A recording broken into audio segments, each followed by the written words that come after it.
मिरन्दस्य ज्ञानञ्जनशलाकाय चक्षुरुन्मीलितं येन तस्मै श्रीगुरुवे नमः। श्रीचैतन्यमनोभीष्टं स्थापितं येन भूतले स्वयं रूपकदा मह्यं ददाति स्वपदान्तिकं। वन्देऽहं श्रीगुरु श्रीयुतपदकमलं श्रीगुरून् वैष्णवांश श्रीरूपं साग्रजातं सगणरघुनाथान्वितं तं सजीवं साद्वैतं सावधूतं परिजनसहितं श्रीकृष्णचैतन्यदेवं श्रीराधाकृष्णपादान् सगणललिता श्रीविशाखान्वितां स नमो विष्णुपादाय कृष्णप्रेष्ठाय भूतले श्रीमते भक्तिवेदांत स्वामी नामिने। नमस्ते सरस्वती देवी गौरवाणी प्रचारिणे निर्विशेष शून्यवादी पाश्चात्य देशतारिणे। हे कृष्ण करुणा सिंधु दीनबंधु जगतपते गोपेश गोपिका कांत राधा कांत नमस्तुते। तप्त कंचन गौरांगी राधे वृंदावनेश्वरी वृषभानुसुते देवी प्रणमामि हरिप्रिय। वंशकल्पतरुभ्यश्च कृपा सिन्धुभ्यैव च पतितानं पावनेभ्यो वैष्णवेभ्यो नमो नमः। जय श्री कृष्ण चैतन्य प्रभु नित्यानंद श्री अद्वैत गदाधर श्रीवासादि गौर भक्तवृंद। हरे कृष्ण कृष्ण कृष्ण हरे हरे हरे राम राम राम हरे हरे।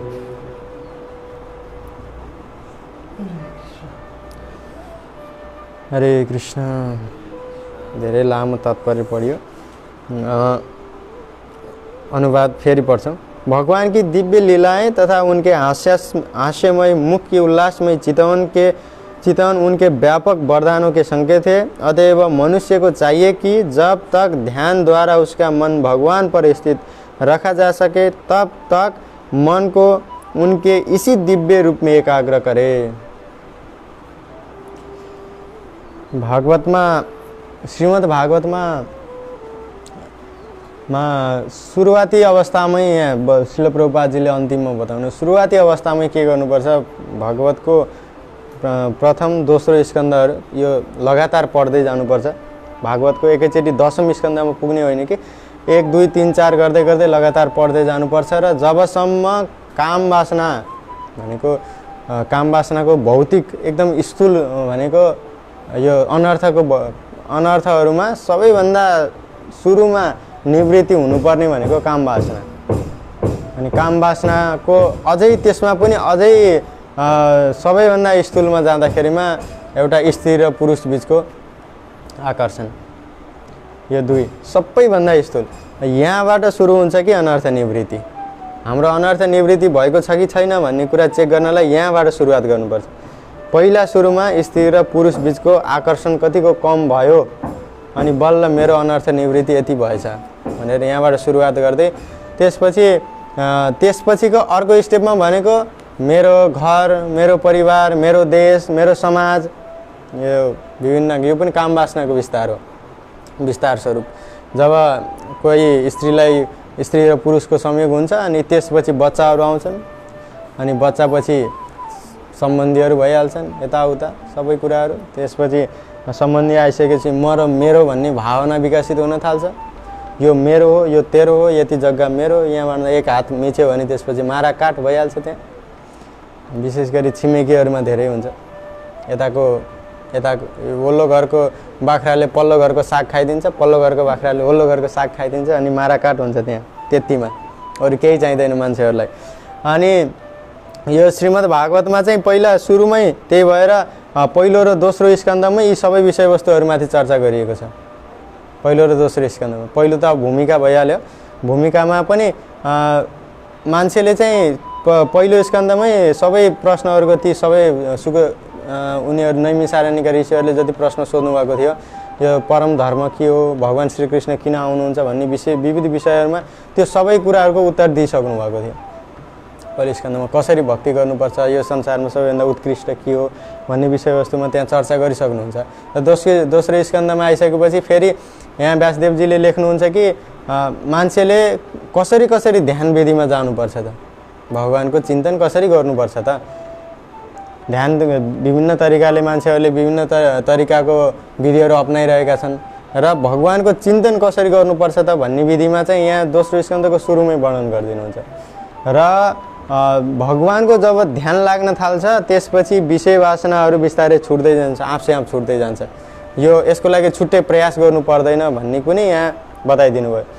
त्यसकारणले गर्दाखेरिमा जो ध्यानी योगीहरू छ उनीहरूले के गर्छन् त भन्दाखेरिमा आफ्नो प्रयासबाट सम्पूर्ण विषय संसारको सम्पूर्ण विषयहरूलाई त्याग्ने प्रयास गर्छन्। धेरै समयसम्म प्रयास गर्छन्। धेरै हामी योगीहरू, धेरै महान योगीहरूको हामी उदाहरण हेर्न सक्छौँ। धेरैचोटि यो काम वासनाकोमा धेरै प्रगति गरिसक्दा पनि फसेर फेरि तल आएको पनि धेरै उदाहरणहरू छ। हामी सौबरी ऋषि मुनिको पनि हामी हेर्न सक्छौँ।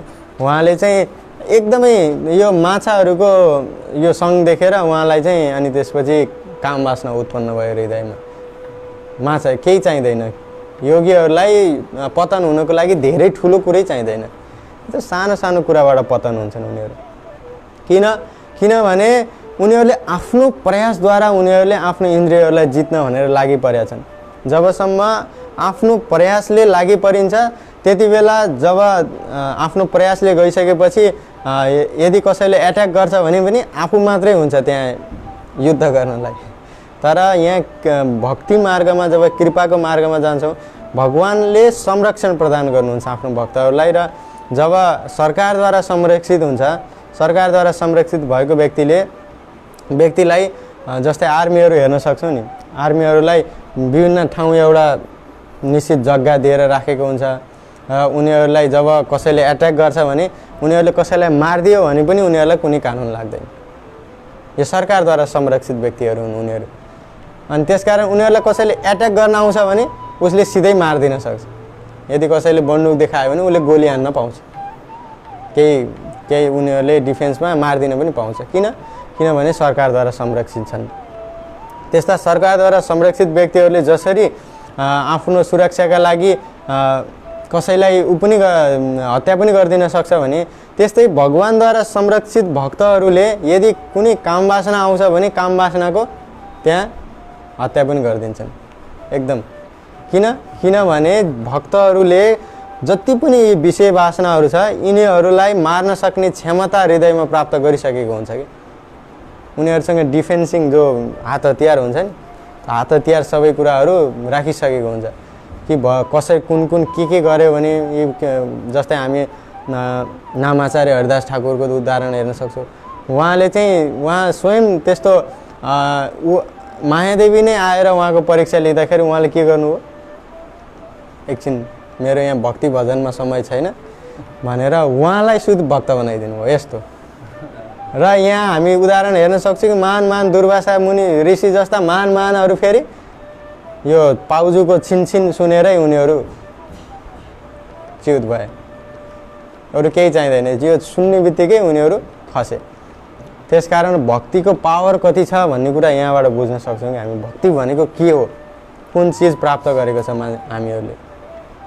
भगवानले यहाँ त्यस कारणले गर्दाखेरिमा यहाँ सुरुमै यो विधिलाई दिएको छ कि व्यक्तिहरूले जबसम्म काम वासनाहरू हृदयबाट निर्मूल भएको छैन तबसम्म भगवानको चरण कमलको चिन्तन गरिराख्नुपर्छ। यो त विधिमा त कोही पनि निराकार निर्विशेषको चिन्तन गर्नुहोस् भनेको त छैन। यदि निर्विशेषवादीहरूले बिना आकारको चिन्तन गर्न थाल्यो भने यहाँ त प्रभुपादजीले धेरै ठाउँमा लेख्नु भएको छ उनीहरूको पतन यदि उनीहरू मुक्त भइसकेको अवस्था भए तापनि उनीहरू के हुन्छन्, पतन भएर फेरि खस्छन्। किन खस्छन् त भन्दाखेरिमा उनीहरूमा त्यो डिफेन्सिङ पावरै हुँदैन, उनीहरूको प्रतिरक्षा गर्ने क्षमता विकसित भइसकेको हुँदैन।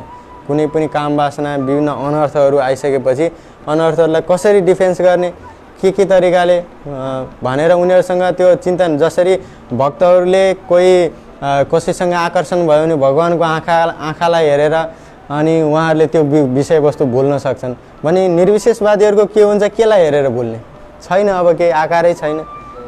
अनि जबरजस्ती उनीहरूले मनलाई नियन्त्रण गर्न खोजिरहेका हुन्छन् तर मनले कति बेला च्युत बनाइदिन्छ त्यो उनीहरूले थाहै पाउँदैनन्।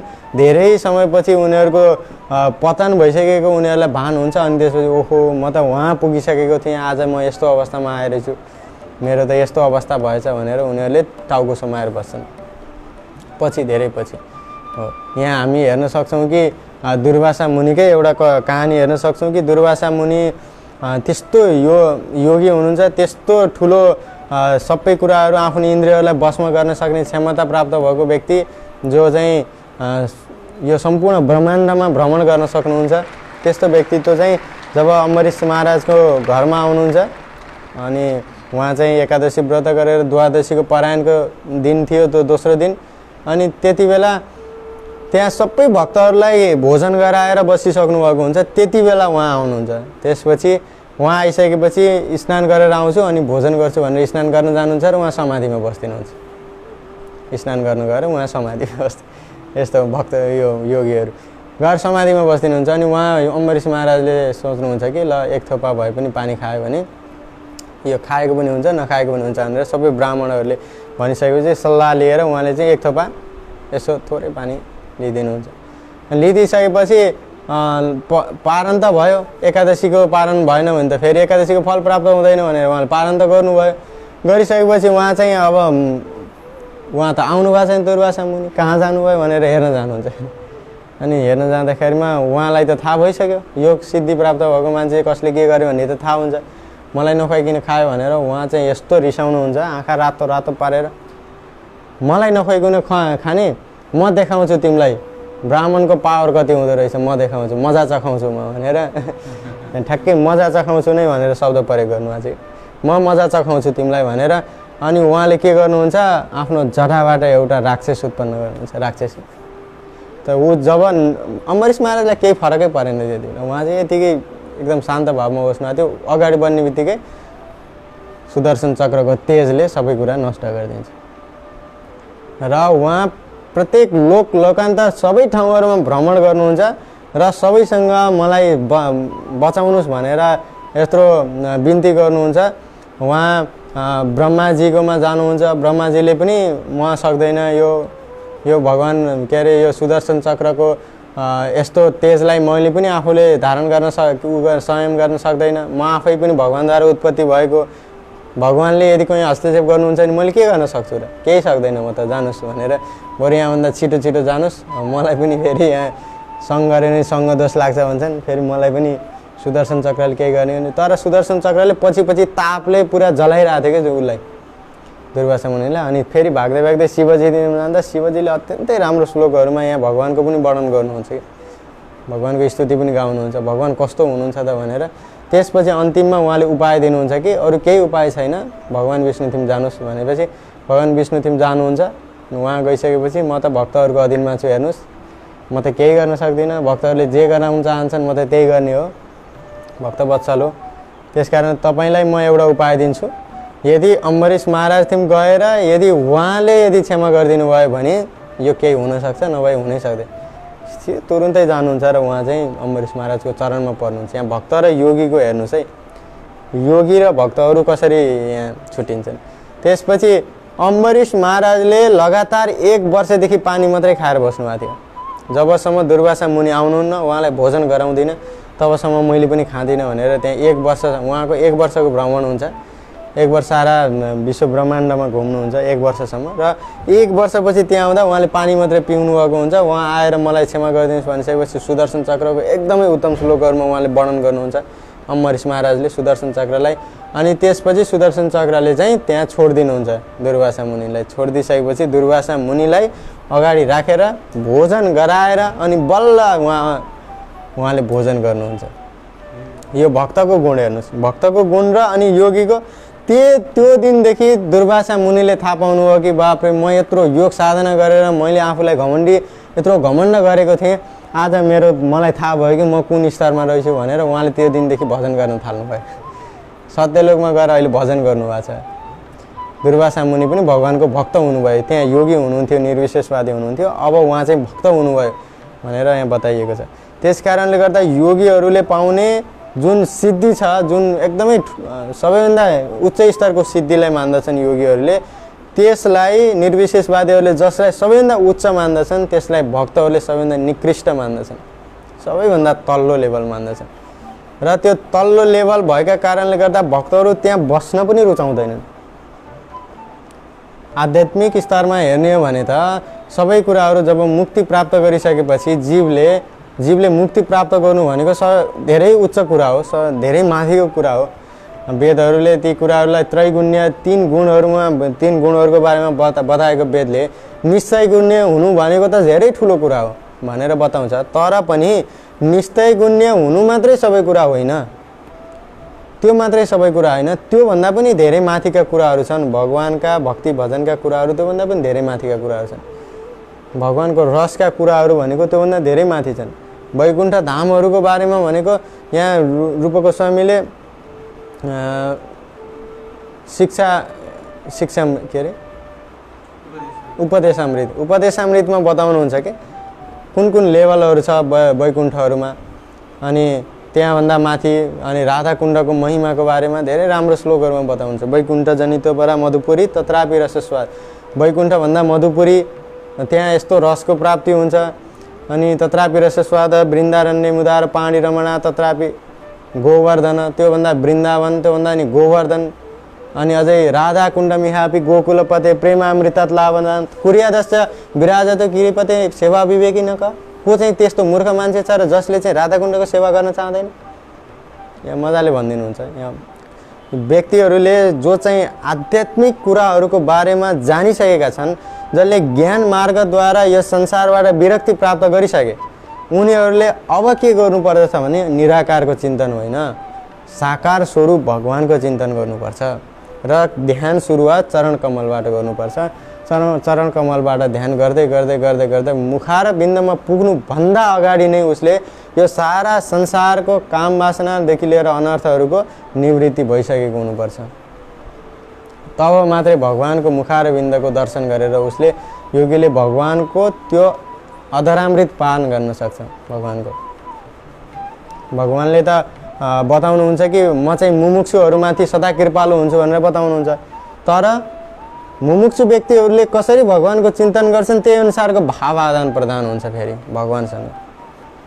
यही हो श्रील प्रभुपादजीले सबै कुराहरू आजको यो तात्पर्यमा बताइदिनु भयो।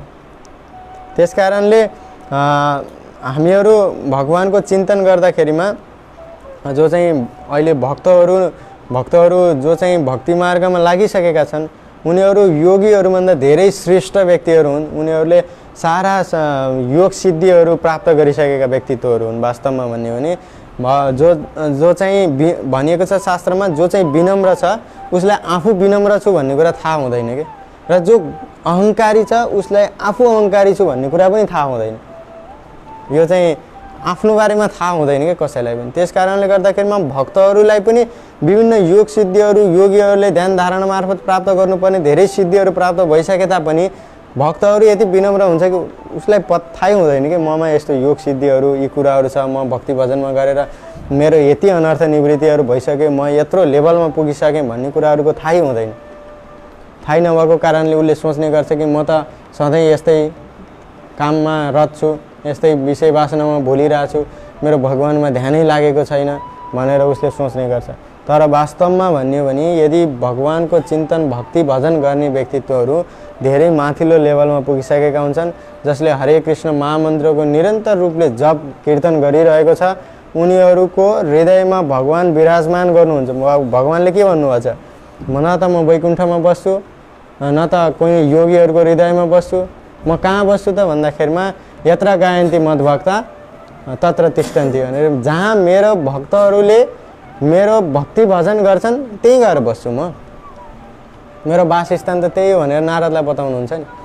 त्यस कारणले भगवान जहाँ विराजमान हुन्छ सारा ऐश्वर्यहरू भगवानले त्यही प्राप्त हुन्छ र भक्तहरूलाई यी ऐश्वर्यहरूमाथि कुनै पनि लालचा हुँदैन। भगवानले कति ठाउँमा बताउनु हो कि सारा भक्तहरूले मेरो यस्तो भक्ति भजन गर्छन् कि उनीहरूले मसँग केही आशै गर्दैनन्।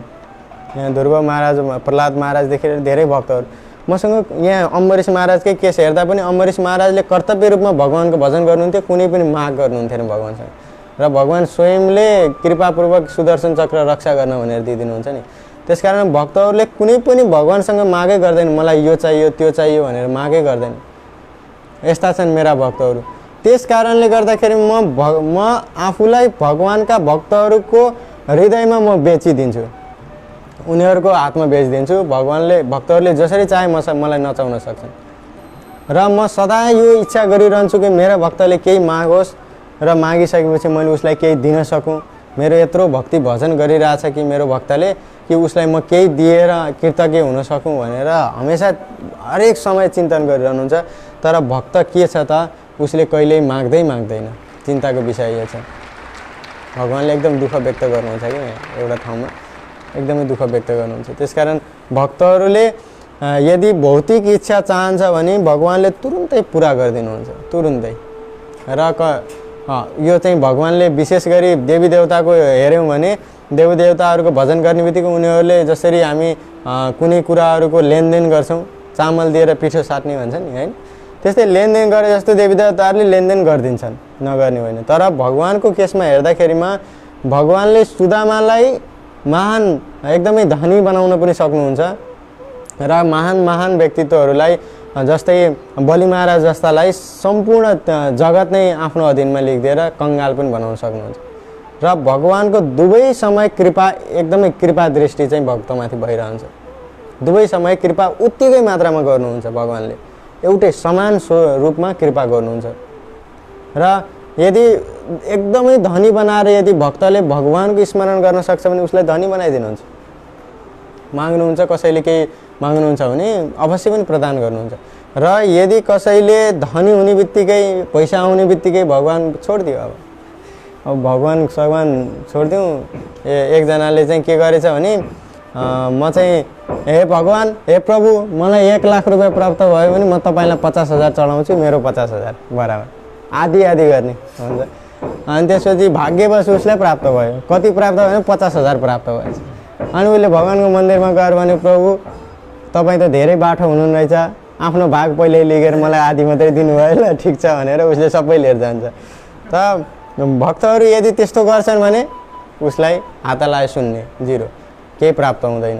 तर यदि यहाँ सन्तहरूले के बताउनुहुन्छ भन्दा श्रील प्रभुपादजीले एउटा तात्पर्यमा राख्नुहुन्छ, यदि दुःखमे सुखमे सबै भगवानको स्मरण गर्छन्, तर दुःखमा सबैले भगवानको स्मरण गर्छन्, तर सुखमा कसैले भगवानको स्मरण गर्दैन। तर यदि सुखमा पनि भगवानको स्मरण हुन्छ भने दुःख किन हुन्छ? दुःख त हुँदैन। भगवानले दुःख दिनुको कारण यो संसारमा यो सारा कष्ट दुःखहरू बनाउनुको कारण नै यही हो कि भगवानको स्मरण होस्। कि ओहो कोरोना भाइरस, हाय टेन्सन, हे प्रभु कस्तो भाइरस निकालिदिनु भयो तपाईँले, भगवानको स्मरण हुन्छ हैन। कति नास्तिक मान्छेहरूले पनि भगवानको स्मरण गर्छन् कि यस्तो बेलामा, अरू बेला नगरे पनि। एकजना व्यक्ति हुनुहुन्थ्यो, अनि उहाँ एकदम नास्तिक, मेरै साथी, अनि नास्तिक मान्छे, उसले चाहिँ पसल खोलेको थियो। अनि पसल एकदम नास्तिक आयो, भगवान छैन भन्ने मान्छेले पसल खोल्दाखेरिमा के गरे त भन्दाखेरिमा पूजा लगाइरहेको थियो। एकजना ब्राह्मण बोलाएर पूजासुजा यताउता धुपसुप बालिरहेको थियो। ओ के हो यो पारा, यो भन्न चाहिँ नास्तिक भन्ने, पूजासुजा गर्ने कसको गरे पूजा भन्दाखेरिमा तिनीहरूले पनि के गर्छ, के सोच्छन् त भन्दा हुन त देखाउनलाई नास्तिक देखाए तापनि उनीहरूले यदि भगवान वास्तवमै रहेछ, भूकम्प गरेर लड्यो भने त लाखौँ खर्च गरेको सबै बेकार भयो। त्यसकारण पूजासुजा गरिदिएर बच्छ भने त पूजा गर्नु पर्यो नि। उनीहरूमा डरको कारणले गर्दा भगवानलाई स्मरण गर्छन् कि, डरको कारणले हो। यदि व्यक्तिहरूले बिना डर नै, बिना दुःख नै भगवानको स्मरण गर्छ भने डर र दुःख किन आउनु परेर? आउनै परेन हो। त्यस कारणले गर्दाखेरिमा यो सम्पूर्ण कुराहरू यो संसारमा जति पनि दुःख कष्टहरू आइरहेको छ, यो सम्पूर्ण कारण, यसको परम कारण भनेको भगवानको स्मरण गर्न सकौँ जीवहरूले र भगवत धाम जान सकौँ। श्रील प्रभुपादजीले सधैँ एउटै कुरा बताउनुहुन्छ, सधैँ एउटै कुरामा फोकस दिनुहुन्छ, तिमी आत्मा हौ, तिम्रो स्वरूप भनेको भगवानको सेवा गर्नु हो, तिमीले अरू केही गर्नु पर्दैन, भगवानको सेवा गर, यसैले सम्पूर्ण कुराहरू प्राप्त हुन्छ। भगवान नाम जप गर, बसेर एक ठाउँमा बसेर हरे कृष्ण कृष्ण कृष्ण हरे हरे, हरे राम राम राम हरे हरे, नित्य रूपमा भगवान श्री कृष्णको स्मरण गर्ने, भगवानको नाम जप कीर्तन गर्यो भने सम्पूर्ण सिद्धिहरू प्राप्त हुन्छ। योभन्दा अरू कुनै उपाय छैन। र विभिन्न युगहरूमा विभिन्न किसिमको उपायहरू बताइएको छ र हामीले विशेष गरी विभिन्न युगहरूमा जस्तै ध्यानको विधि, यज्ञको विधि, मन्दिर स्थापना अर्च विधि, त्यसपछि गएर हरिनामको विधि, यो 4वटा युगमा 4वटा विधिहरू छ। यो 4वटा विधिमध्ये कुनै एउटा युगमा अर्को विधि अपनाएर भगवानलाई खुसी बनाउन धेरै गाह्रो छ।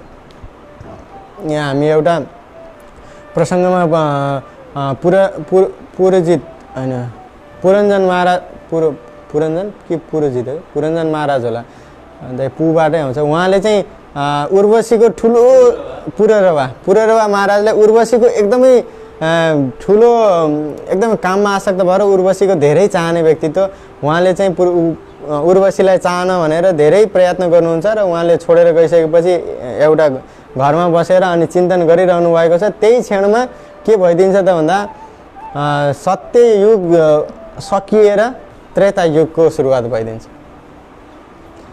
ठ्याक्कै त्यही हो साँझमा बसिराख्नु भएको हुन्छ त्यही समयमा सत्ययुग सकिएर त्रेता युग सुरु भइदिन्छ र त्यही त्रेता युग सुरु हुने बित्तिकै उहाँको स्मरणमा आउँछ कि त्रेता युगमा विभिन्न किसिमको यज्ञहरूको विभिन्न कुराहरू मन्त्रहरू उहाँलाई आफै आफ आउँछ र उहाँले अब ध्यान छोडेर उहाँले के गर्न थाल्नुहुन्छ त भन्दा उहाँले चाहिँ यज्ञ गर्नलाई थाल्नुहुन्छ यज्ञको लागि 3वटा दाउरा लिनुहुन्छ 3वटा दाउरालाई रगडेर त्यहाँबाट अग्नि उत्पन्न गर्नुहुन्छ मन्त्रबाट पनि अग्निहरू उत्पन्न हुन्छ अनि त्यसपछि यज्ञ गर्नुहुन्छ यज्ञ गरेर अनि उहाँ चाहिँ त्यसरी प्राप्त गर्नुहुन्छ हेर्नुहोस् यहाँ एकदम सरल तरिकाले बताएको छ अन्य जुन युग छ नि त्यसको पर्टिकुलर एउटा निश्चित एउटा हुन्छ त्यही अनुसार भगवानको भक्ति भजन गर्यो भने सिद्धि प्राप्त हुन्छ भगवानको भक्ति प्राप्त हुन्छ त्यसकारणले हामीले कलियुगमा कलौ नास्तेव गतिरन्यथा हरे नाम हरिनामैव केवलम त्यसकारण जति सकिन्छ आज एकादशीको पावन तिथि परेको कारणले गर्दा सबैले धेरैभन्दा धेरै नाम जप गरेर आजको दिनलाई पावन गरौँ आज एकदमै राम्रो दिन छ त्यसकारण धेरैभन्दा धेरै नाम जप गर्न सक्छौँ आज हामीले भन्दै आजको यो श्रीमद् भागवतको श्रृङ्खला हामी यही विश्राम दिन चाहन्छौँ हरे कृष्ण कृष्ण